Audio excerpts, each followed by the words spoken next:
see that, when people talk about Houston and they their perception of them in the NCAA tournament, fair or unfair, is that, I can't quote unquote trust them. I can't, they don't shoot the ball well enough, or whatever the case may be, right? That's usually what you hear.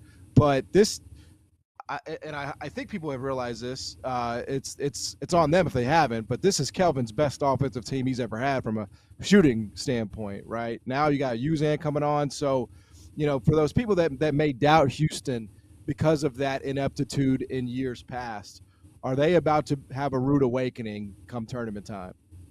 I just don't think it's as simple as saying that.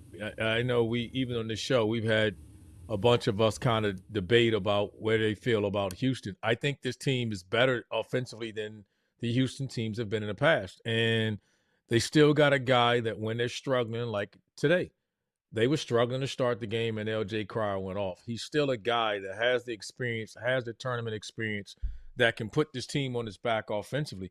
The one thing about it is they don't have to be great offensively because you're not. You're not playing a great offensive game against Houston. They defend that well. And I think it's them and this Duke and we said St. John and there's a few other teams I think that we can say, maybe one other team we can say probably the best defensive teams in the league.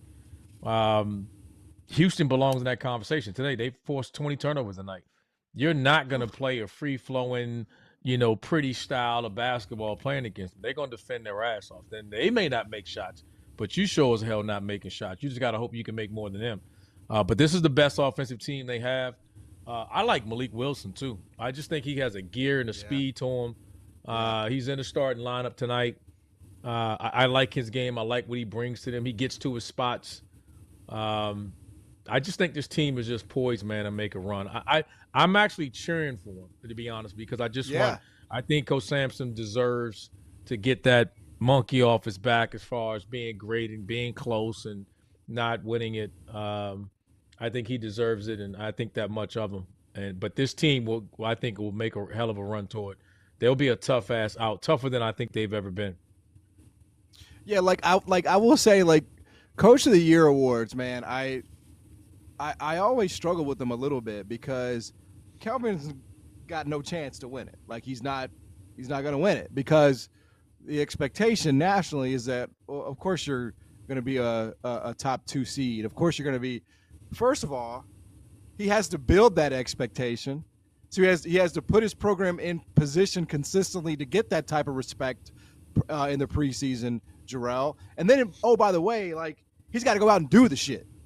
So and I realize that he has the players, but again, who gets the players? Who's responsible for getting the players? Who's responsible for developing the players? So again, I know that he's not going to get the award. I know. Look, Pat Kelly's done a great job.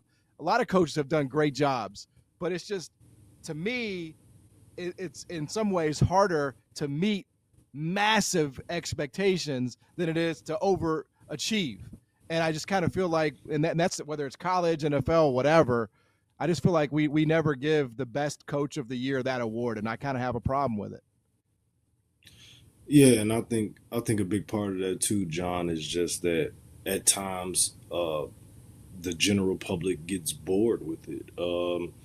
And especially when you're doing it consistently. Like coaches that do a great job consistently, they kind of get the shaft a little bit because then it's always that new coach who's either taking over for a first couple of years in the program and finally breaks through and has a great year, and kind of just you can see the shift to him turning the program around, or like you spoke to, like a Pat Kelly. He's done a great job, absolutely, but the job that a guy like Kelvin Sampson does at a school like Houston, it definitely goes under the radar and doesn't get talked about enough, especially the fact that when we say this too, okay, does he have dudes? Does he always have dogs? Absolutely.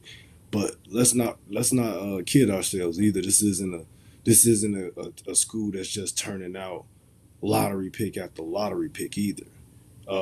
He's not. I think he gets hurt though. I think you guys would agree to this, right? He gets hurt this year because he was returning some guys, right?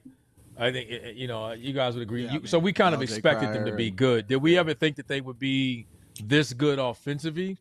Because we thought they struggled with that. So to your point, I agree with what you're saying. I just think we expected them to be good. they're better Right. offensively than we thought, right? But we Yes. expected them to be good. So I think that's what hurts he won the Big 12 2 straight years as a Right. newcomer. Right. I mean, RC, let me ask you this: did we think they would be like you just said that earlier in your segment? You think they're better than they've been offensively? Yes. Did Yes. any of I think us it's the best expect offensive. that without Shed?